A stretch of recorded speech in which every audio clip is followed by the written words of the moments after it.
आप जमीन की लड़ाई जमीन पे लड़ेंगे। अच्छा। देखो, हम विपक्ष है, विपक्ष का काम है, सत्ता अगर कुछ भी असंवैधानिक करेगी तो हम उसका मुंह तोड़ जवाब जमीन पे देंगे। और हमने सुना है कि अगर संसद या विधानसभा आवारा हो जाए तो सड़कें आवारा नहीं रहनी चाहिए, इसलिए हमने तय किया है। मैंने आज ही मुख्यमंत्री जी को संदेश भेजा है कि अगर आपको ये गलतफहमी हो कि इस समाज का कोई सुरक्षा कवच नहीं है तो ये गलतफहमी दूर रखना। अभी भीम आर्मी आज़ाद समाज पार्टी है, बहुत सारे लोग समझौता कर सकते हैं, लेकिन भीम आर्मी आज़ाद समाज पार्टी हक की लड़ाई को मैदान में लड़ेगी। और अगर, क्योंकि बड़ी मुश्किल से जमीनें हमें मिली थी, उनको हमने खून पसीना सींच के तैयार किया है, मेहनत की है, जमींदार की लाठी खाई है, तमाम तरह की मुसीबतें सही हैं, और उसके बावजूद अगर सरकार हमारी जमीनों को छीनने का रास्ता साफ करी तो ये सहा नहीं जाएगा। एक सवाल ये है कि अखिलेश यादव ये कह रहे हैं कि मायावती की जो पार्टी है बीएसपी, उनके जो प्रत्याशी होते हैं उनके बीजेपी तय करती है, तो क्या आपकी जो पार्टी है वो बहुजनों को जगा रही है? ये इतना नकली सवाल आज तक मैंने सुना नहीं। नहीं, वो कह रहे नहीं, आपने मुझसे क्या सवाल किया? कोई क्या कह रहा है उससे अलग मुझसे क्या सवाल कर रहे हैं, बताइए। आप ये बताइए, आप बड़े गुस्से में दिखे आज। आप कह रहे थे योगी अगर उंगली दिखा के बात कर रहे हैं, मैं अगर होता तो वहाँ पे मैं भी उंगली दिखाता। नहीं, सिर्फ उंगली नहीं दिखाता, मैं उनको गलत नहीं करने देता। अच्छा, ये लोकतंत्र है, आप सत्ता में हो, सरकार सबकी है, आपकी जिम्मेदारी है कि अंतिम व्यक्ति के लिए अवसर पैदा करो।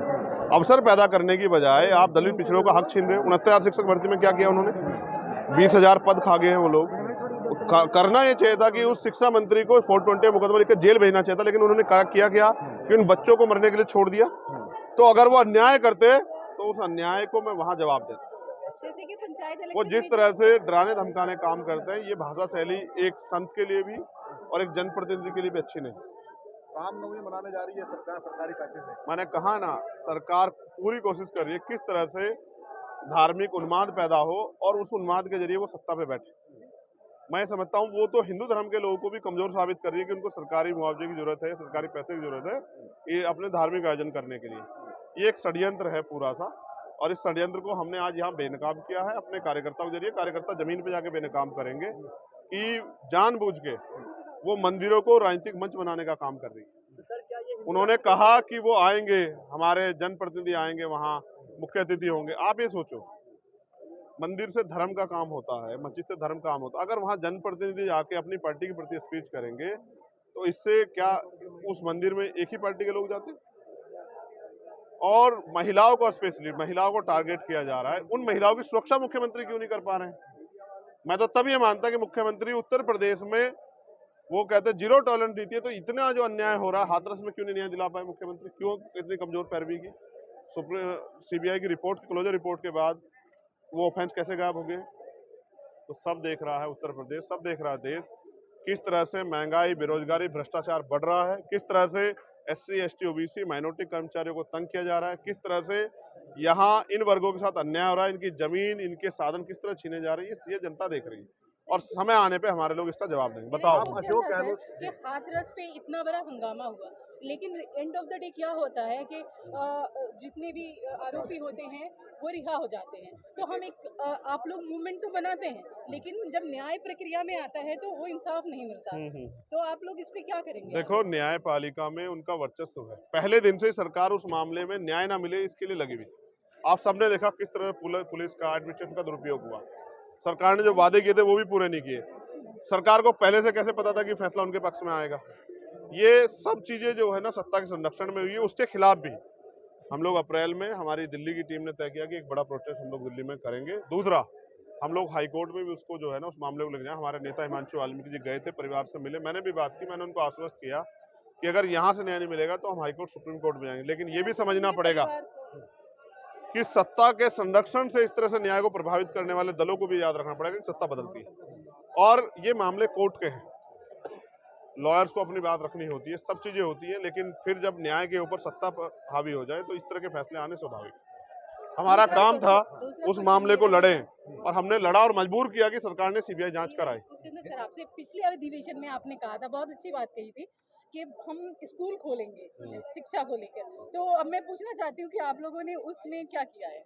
बस ये आपकी जानकारी के लिए कंफर्म कर दूं, हमारा भीम आर्मी का अधिवेशन है, ये हमारी आजाद समाज पार्टी काशीराम का अधिवेशन है। भीम आर्मी के लोगों को हमने वो काम सौंपा था, वो लोग इस काम को कर रहे हैं।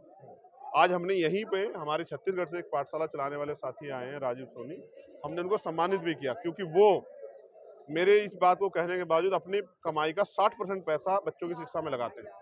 तो भीम आर्मी उस काम को कर रही है। मैंने आज फिर उनसे भी अपील की है कि वो पाठशालाओं को खोलने काम को आगे बढ़ाएं। जब हम पाठशाला खोलते हैं, सरकार के लोग, पुलिस के लोग जाके हमारे लोगों को डराने धमकाने काम करते हैं। इसलिए हमने अपने लोगों से कहा कि वो राजनीतिक शक्ति भी प्राप्त करने की तरफ बढ़े। अगर पुरानी पेंशन बहाल करानी है, प्रमोशन में रिजर्वेशन चाहिए, अपनी जमीन बचानी है, अपना घर बचाना है, अपने रोजगार बचाने हैं, आरक्षण बचाना है, संविधान बचाना है, तो अब आपको आजाद समाज पार्टी कांशीराम को ताकत देनी पड़ेगी क्योंकि आजाद समाज पार्टी कांशीराम स्वतंत्र रूप से इस लड़ाई को बहुजन समाज की लड़ सकती है। मध्य का दौर फिर शुरू हो गया है। मैंने कहा झारखंड की सरकार ने कहा था मॉब लिंचिंग में कानून बनाएंगे, नहीं बनाया। मैंने जो नॉन बीजेपी सरकार है उनको भी कहा बिहार जाके मॉब लिंचिंग कानून बनाओ, वे तो नहीं बना पा रहे हैं।